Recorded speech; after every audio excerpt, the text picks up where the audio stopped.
In set 13, the main lose streak mechanic this set is Chem-Barons, which is a fun arcane-themed Zon lose streak trait where you play the Chem-Barons and they offer you illegally strong items as long as you're willing to go for the max cash out. But it's a really easy composition to go 8th. If you actually look at the composition stats, it's averaging in the low 5s, and a lot of players report that they do not know how to play it. So in this episode of N2D, we're going to show you how the world champion Dishsoap himself is able to navigate a pretty high roll start, but converts it very beautifully into a very easy first.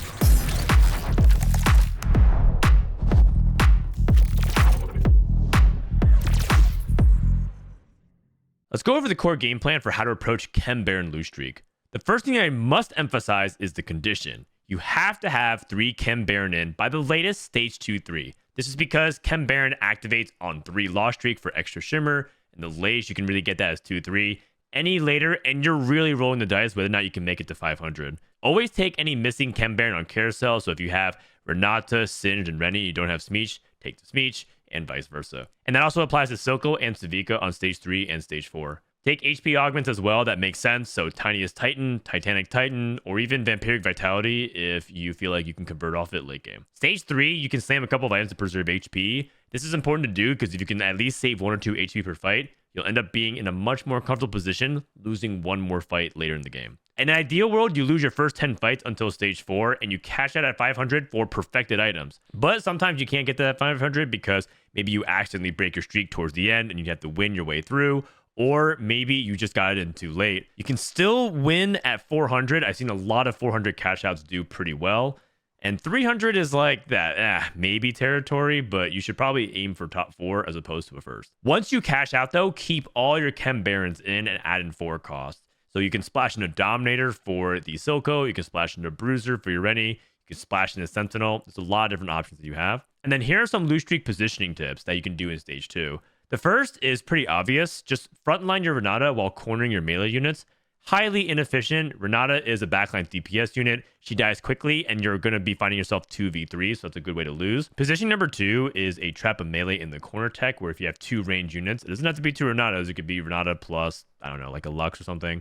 And then you could trap that melee unit in, and these range units will have to die before Rennie gets unleashed, so you can fight down a unit. The last I want to show you is if you have a target dummy, because you might open up a Wandering Trainer of some kind, and you hit a Chem-Baron, use that target dummy to trap in the melee unit. So Renata has to die, then Rennie gets released, and then the target dummy will be the last to survive. Here's the quick cash out guide for the 500 Chem-Baron and who should be holding what. The auto wins literally think they're averaging like 70-80% win rate and a 1.x average placement are these 5. Anything that has this Chem-Baron emblem is usually good with the Dominator. So if, for example, you could put this on Mordekaiser or Mundo, Shimmer Blue Mundo, Shimmer Blue Mordekaiser, all really good. And that also applies to the Hex Armor as well as the Destabilized Chem Tank. Well, Take Saber is actually really deceptive. It suggests that you put it on a AD unit like a Savika, Smeech, or a Rennie, but you actually want it on Silco. Hex Armor is just any tank, so really good on Mundo, really good on Rennie. Unleashed Toxins is one of my favorite combos. Surprisingly, it's really good on Kog'Maw, and if you get Unleashed Toxins on Kog'Maw, the interaction is absolutely insane.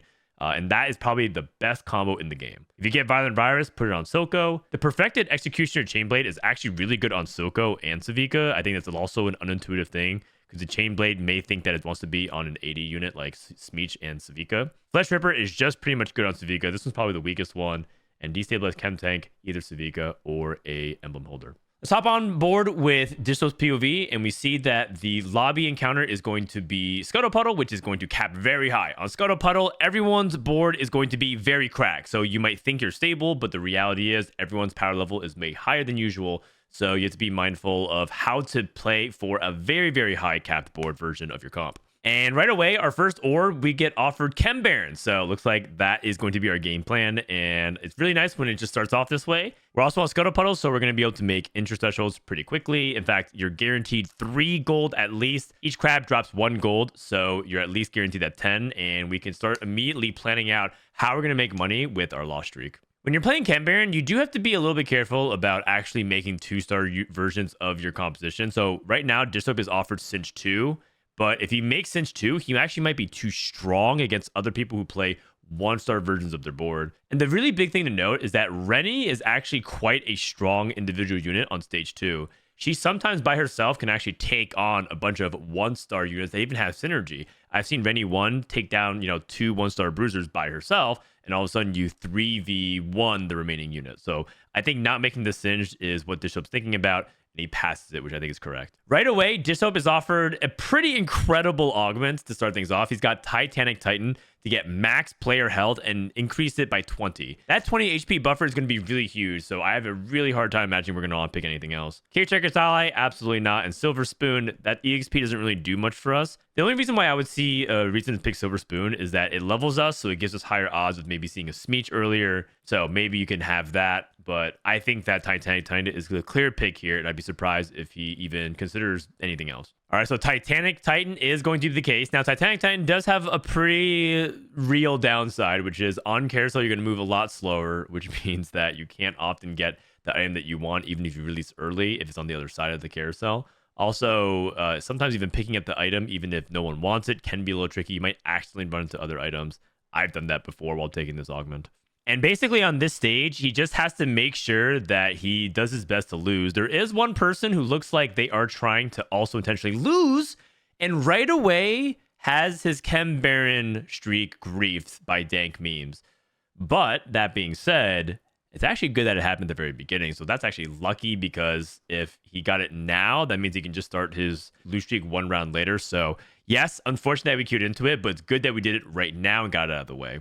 Second matchup we queue into, it is the I Rarely Hear augment Blade Dance, and that is going to clearly beat us. So a very easy loss here, and we're just going to be focusing on loose streaking. The important thing to think about for Dishsoap is what items does he want off carousel, and I imagine that he's going to want to take a tier, because you always want to build 2 items for your Chem-Barons, because you're assuming the third item is going to be a Chem-Baron Shimmer Contraband. So try not to build more than 2 items for your Chem-Baron units. Otherwise, you might be in an awkward situation where you get a cash out for it, and then all of a sudden you have no space for it, and you have like a floating item. So for example, instead of going for like double Shojin Nashers, which might be the traditional build for Silco, you maybe just build 2 of those items and leave that last space open. He did, by the way, scout to see if he could even buy that 4th unit. Sometimes you don't even buy that 4th unit and you play 3 out of 4, so that way you can guarantee the lose streak. But he saw that enough people were playing real boards, so he's more than okay just buying this 4th unit and potentially upgrading that Singed. So he's going to go for... Oh, the tier got stolen. Oh, I think that player might have had Young Wild and free. But he does end up releasing and goes for the belt. So I guess he wants to guarantee anti-heal, which I think is totally reasonable. Plus, getting things like belts is really good in the meta right now. A lot of belts just build like Warmogs, Redemption, Sunfire. Just makes pretty much all the best frontline items that scale really well on all your tanks right now. I would recommend that if you have no clue what to pick on carousel, just default belt at the moment. I think it's generically the best. He scouts and he sees someone else going for Chem-Baron, by the way. So it looks like he is contested Chem-Baron. Oh, wow. Okay, well, now that we're contested, it's going to be really awkward on stage 3 if we potentially run into each other. So he has to be careful not to upgrade his board too much. This might actually disrupt him in the future of making another Singe 2 now, because when he rotates back into the Chemtech player, he might be too strong. So a pretty real inconvenience that might end up being a problem in stage 3. So Dishsoap does have this Singe 2 available in the shop, and now he has to figure out if he wants to actually buy it, and I think he doesn't, because in the situation where he is queuing up against dank memes and he knows it, he can't sell that Singe 2, otherwise he loses the Chem-Baron. In fact, he actually sells the other Singe, so good on him to make sure that he doesn't get tempted. Sometimes you can't help yourself. You're just like, I'm just going to make that Singe 2 because it's glowing, it's 2-starred, but he sells it to make sure that he doesn't accidentally make it. On creep routes, for example, at 2-7, you might get an orb that has Singed in it, and it combines into a 2-star Singe, so you got to be careful about that. Interesting lobby dynamic, by the way. It looks like we have multiple 1-cost rerollers. All right, we're going to immediately save Shimmer. We're absolutely not going to cash out. The magic number to cash out is 500. Okay, so the Scuttle Loot is going to drop him a couple of components here. In general, on Scuttle Puddle and Crab Rave, you're going to get 2 to 3 extra components than you usually do. So you might end up getting really overwhelmed and dizzy because you're going to be swimming components. So always keep in mind that you're actually going to have a little bit more luxury of item slams than usual.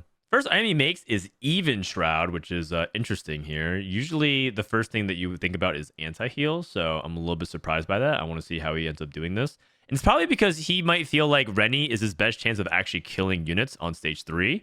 And like we said, Rennie's a really powerful unit. So by having Even Shroud, you might end up killing more units by having that AD damage. And also, it's not like it's going to make the backline too much stronger. So I think this is his way to make sure that he can kill something without feeling like he's getting too strong.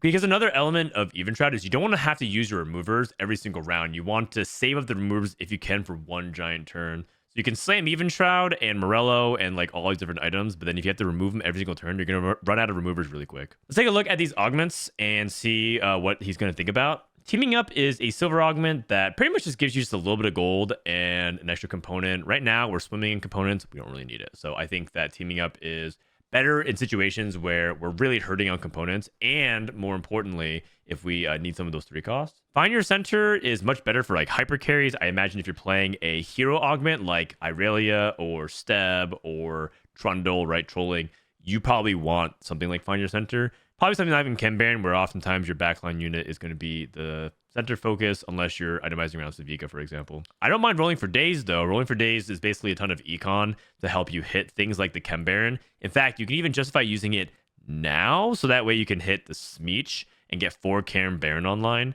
And it's important to think about your Chem-Baron activations because the breakpoints do matter. On Chem-Baron, the sooner you can get to 4 and 5, it just becomes a huge difference of whether or not you need to lose 2 or 3 fights in order to get to the next 100 breakpoint. Because every 100 is where Chem-Baron ends up giving you higher rewards. And so if you're stuck on 3, it's 30. That just means you have to lose 4 times to get 120, which is just way too slow compared to 4, 5, and 6. I mean, so that's fairly obvious, but that just goes back to why Rolling for Days might be good, because you can roll now and it's free rerolls and it won't mess up your interest threshold. The other 2 options that he rolls is Fire Sale and Recombob. Fire Sale is actually a really good silver. I'm convinced that this is actually one of the best silvers in the game.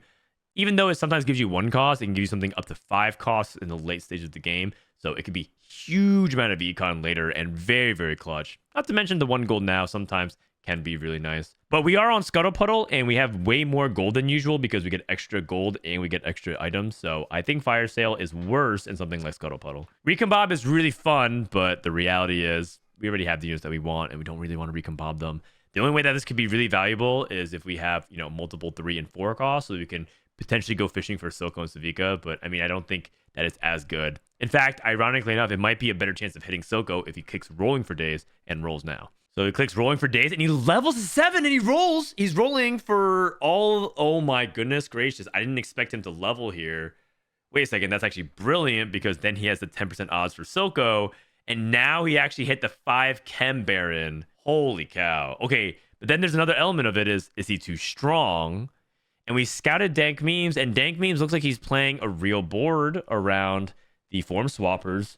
And so now all of a sudden, Dishsoap has 5 Chem-Baron, and he's going to be racking up 60 Shimmer per loss.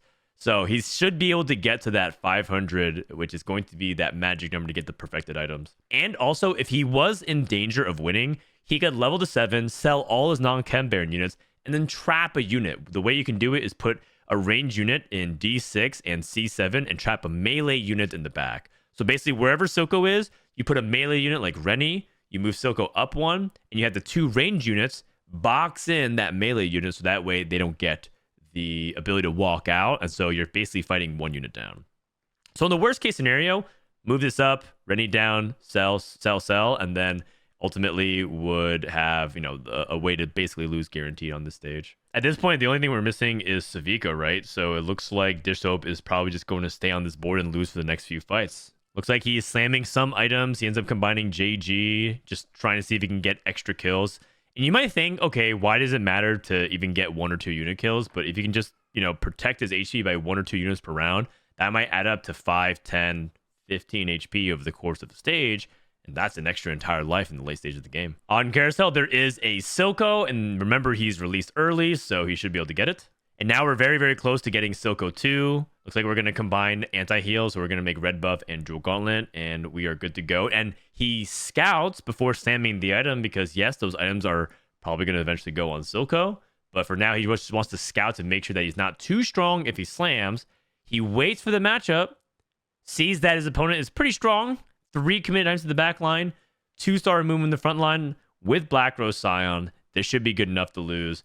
And if you're not entirely sure, you can slam halfway through the fight when you're 100% sure you're going to lose because you lost a couple of units, then slam it to see if you can get an extra couple kills. All really small, but technically very sound plays here from Dishsoap. Last matchup that we queue up into on stage 3 is the Irelia 3, and we have no chance of beating it, so it's all good. I do like that he's holding on to some of these other 4 costs, because even if he's not going to play them, Garen and Elise are units that other people really want in this current meta, so he's making it much more difficult for all those Black Rose and Emissary players, making their lives really, really difficult. All right, we're going to go ahead and skip this Shimmer as well, 335, and you know, at 335... it's a little bit off, and goes to show you that even winning that one round at 2-1 is a little bit annoying, so that way he doesn't get that Shimmer. But I still think he should be able to get to 500 pretty easily.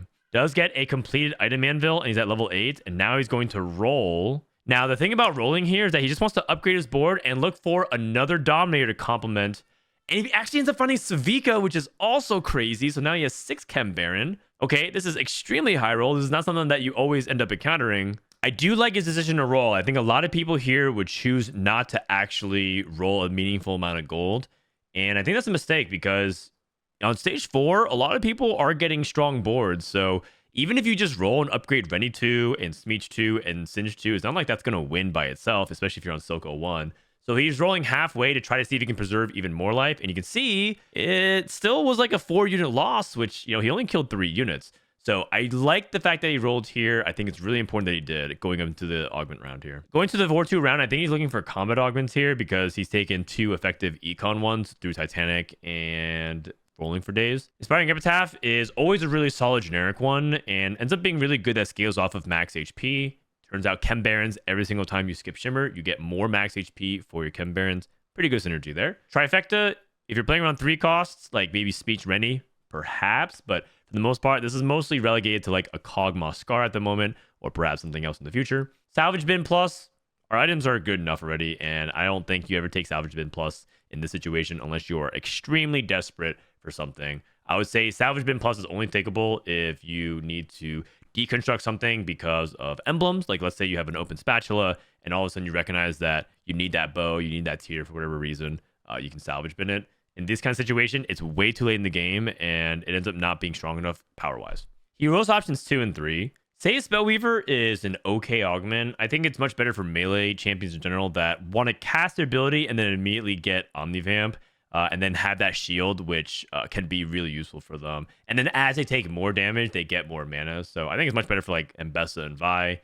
Not really necessarily for something like Chemtech. And then Mace's Will is much more for AD champions that really love having that quick strike chance. Actually, it could be decent for AP comps that really want Jewel Gauntlet, but for the most part, it's just not really pickable here because we're not playing Ambushers, we're not playing Corki. Inspiring Epitaph is the pick, and we are going to skip this Shimmer and go for 500 because that is the big number. And now we're at the point where it looks like we're rolling pretty intensively to see if we can hit Silco 2, because even if we hit Silco 2 once more, I don't think we're strong enough to necessarily get a lot of wins, because we're just basically playing Silco with minimal amount of Dominators. Our front line is actually not very good, and people have things like Camille 3 and 3-star hero augments online with Black Rose. And we're scouting around and seeing that Silco is fairly contested, so this is definitely a tricky situation if we can't ever find Silco 2. This fight seems to be going poorly, mainly because we can't answer Garen 2, and our opponent just has the Black Rose set up, so we take another 5-unit loss. Again, this is partially why he was rolling so aggressively. Okay, so we did lose, and we're at 475. Joseph's at 21. He actually, I believe, could win around here with Chem-Baron. If he wins with Chem-Baron on 6, he gets 30 for the win, which means that it's okay now actually to not lose. And if he's able to win, he could actually preserve 1 extra life going to stage 5 and 6, because the base damage in stage 5 is 10. And so the minimal amount of damage you'll take is 11 because you lose by 1 champion. In stage 6, it's 13. So I do think that it's actually worth trying to win. But he's going up against Camille 3, so probably not going to be a win here. So he's going down to his last life. 9 HP is guaranteed death on stage 5. Dishsoap perhaps showing you the most important tech of all, /mute all. So that way, people can't ping and distract you and chat and emotes onto your side of the board. There's actual players that do that sometimes to try to disrupt players when they're doing a big turn. So I actually really like this decision from Dishsoap. All right, we picked up the Mundo off Carousel, and our cash out is Perfected Virulent Virus. a Shimmer Bloom 2, 7 gold, a Renata 3, and a Singe 3. So it gives us a lot of unit upgrades and a perfected Violent Virus. Taking a look at our Chem-Baron 500 catch-out guide again, it looks like we have Violent Virus, so that always goes on Soko, and it should be an auto win. Again, I'll attach a copy of this in the link of my YouTube video in case you want to actually use this reference in the future. Shimmer Bloom 2 being a healing item is also pretty decent to put on a frontliner, and we could try to move things over, for example, to our 3-star Smeech or 3-star Rennie, because it looks like we're rolling for that as well. We do end up hitting the Soko, which is huge, and then now we're going to move the Virus onto him. And we make Warmogs for our Singe. It doesn't really matter. All we have to do is make sure to not die. So just get your items on as soon as possible. And I think we're pretty much off to the races from here on. We can't lose a single round, but I think his board is good enough where he shouldn't lose a single round. And he's also very wisely stacking up Rennies and things like Smeeches. So that way he reinforces his front line. The only way that he could actually lose here is if his front line cracks too fast and Soko gets overwhelmed. So right away, he gets offered protective shielding, which is actually a pretty good champion evolution for Anomaly because he has 3-star units and also he has a lot of HP from Chem-Baron. In fact, I'm pretty sure this one is on deck for getting nerfed in the future. And even though it's getting nerfed from like, I believe 15 to 12, it's still going to be really, really good. So I believe this is actually a really good one. And it kind of goes back to what we were saying. Protect the Soko because he's the one that has the perfected Shimmer item. If he dies, we all die. So this ends up helping him directly. Ah, interesting. He's going to actually put it on the Rennie instead of the Singed because he knows that he's going to have time to hit Rennie 3. And Rennie 3 is going to theoretically have a higher HP cap and situation than the Singe 3. I like that. He does have a Rumble in shop, and Rumble is often a unit that you can also splash in as well in this composition because you care about Sentinels. Sentinels gives you team-wide resistances, and that synergizes really well with the high HP of Chem-Barons. So, for example, you could play it over Elise. You also could play it over the Mundo if he wants to as well. And by the way, he did end up using that Elise. I was talking about like holding Elise in case he didn't play it, but having a bruiser that complements Rennie is really nice, plus a CC. So there's a lot of reasons to want to include that Elise. His opponent that he's facing up has Irelia 4 with Blade Dance, and it doesn't look like it's going to be enough to assassinate the back line. And you can see that basically when the Soko just casts, all these monstrosities are just going to eat up everything. And within a few seconds, just cranks out 10,000 damage. It's just way too much to keep up right now. Now, remember, though, this is Scuttle Puddle, so it's not like his board is completely unbeatable, even though it has something silly like a 90% win rate. Okay, actually, it's only an 81% win rate, but 81 is not 100, so it is entirely possible for him to lose in high cap situations. On things like Scuttle Puddle, for example, people can get 10 Rebel, or they can get a 3-star 4 cost, and that might actually be a problem. So he has to still be alert enough. The game is not 100% over yet. Choose to make Spark because Soko is a lot of his magic damage. He's rolling down to see if he can get for his 3-star Chem-Barons, but looks like he's a little bit off. Plus, he really wanted Mundo. I also like including the Nunu over the Elise because you get the Visionary in. All those small things that just helps his board a lot. Rearranges his items so he can get Warmogs onto the Rennie because that Rennie is providing that protective shielding and it scales off the HP, so he wants Warmogs onto her. But so far, no one is looking like a prime candidate to stop the party here because, 3-star 1 costs like Irelia and Trundle just don't seem to be holding up a candle to the Chem-Baron cash out. He gets another Shimmer cash out here, which is huge because the Shimmer duplicator can be used on the Smeech and then he can take the 1-star Rennie. Well, actually, he already has a 1-star Smeech already. I mean, you might as well just take this. But if this didn't offer duplicators, and let's say it offered items that he didn't want instead, he could actually skip it and get more max HP on his Chem-Baron. So something to think about, but I'm pretty sure that this is an auto pick because that's what he was rolling for. All right, and now we have a full golden board. My God, 3-star Singe, 3-star Renata, 3-star Smeech, 3-star Rennie. And now, yeah, it's like too much. In fact, he uses a duplicator to get 3 gold off of that Rennie that he just sold. So really nice little heads up play here to just squeeze out a little bit of economy. His chat does end up pointing out that he ended up rolling for nothing, which is pretty hilarious. Like he rolled like 20, 30 gold to try to see if he can hit Rennie 3, Smeech 3, but all he had to do was wait for his cash out. Yeah, this might be a little bit of a heads up for next time. Maybe you don't have to roll so much if you are confident that you can win and survive to your next cash out. His opponents are playing things like 1-star Soko, so they can't hold a candle to it. And I think Dishsoap is well on his way for a win out here. I don't think anybody is playing anything close to a prismatic trait, nor do I think anyone's close to a 3-star 4 cost, especially because a lot of people were contesting things like Silco in this lobby. Wow, yeah, actually 4 people in this lobby wanted to play Silco at one point. Going up against the Black Rose player with Malzahar and Heimerdinger, this shouldn't be a problem at all because Heimerdinger ramping up is not going to keep up with the Silco. And by the way, Smeech 3 getting on the backline and doing a ton of damage as well. Like, he's also a really big part of the team. And why it's like important to not just depend solely on the perfected item. By going for things like Rennie 3 and the Smeech 3 ends up making his team much more well-rounded. So that way he's not solely all in onto the Silco. At this point, he should be thinking about denying his opponents. Is there anything he can stop? So, for example, if he could find his way to that Rebel emblem and stop someone from going for 10 Rebel, that would have been like a really big play. But that's just something to keep an eye out for the future. This game doesn't seem like he can deny anything. Goes for a second Titans onto the Smeech. And looks like we have queued into the Rebel player, but they're on level 8. And looks like we're about to kill him. And that ends up being a bot 4 for this Irelia board, which is pretty disappointing. I feel like I had high hopes for this Irelia board. But that's sort of the dynamic that you expect when you see a Chem-Baron player, which is you can't lose too much HP because inevitably when you queue into it, you're just going to lose your last life. Someone in chat asks, is Chem-Baron reroll the move? I thought the meta to play is to drop to 3 Chem-Baron instead because you need to have 3 in order to keep all the items. And I think the answer to that is yes, only because of how hard it is to pivot out into other units that are theoretically good. So yes, in the ideal world, can you find a better visionary than Renata? Yes, absolutely. You can play Malzahar. Can you find a Sentinel to complement the Rennie? By the way, he does end up skipping the Shimmer. Absolutely, yes. You can play like a Rumble or an Alawi too. And you can kind of like talk about this with all different units to try to replace the different weak Chem-Barons. But the reality is, one, those units are really contested. Like how are we going to find Heimerdinger? How are we going to find Malzahar? How are we going to find Alawi? The second is that it's just really expensive to sell an upgraded board for a 1-star version of it.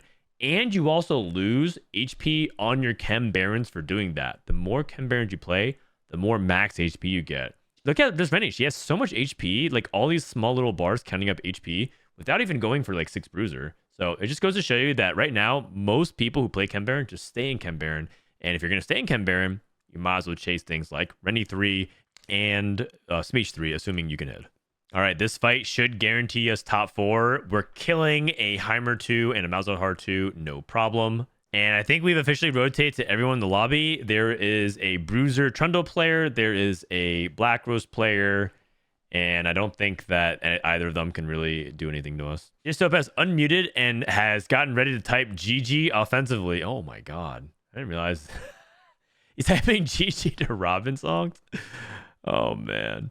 Oh man, this fight was not even close, but he ends up not sending the GG. I think it's probably because of the banter between him and Robin in the past. Sometimes they type G to each other, and top players have a not so inside joke that they really hate when their opponents type GG. When your opponents high roll that hard, it's just never a GG to them.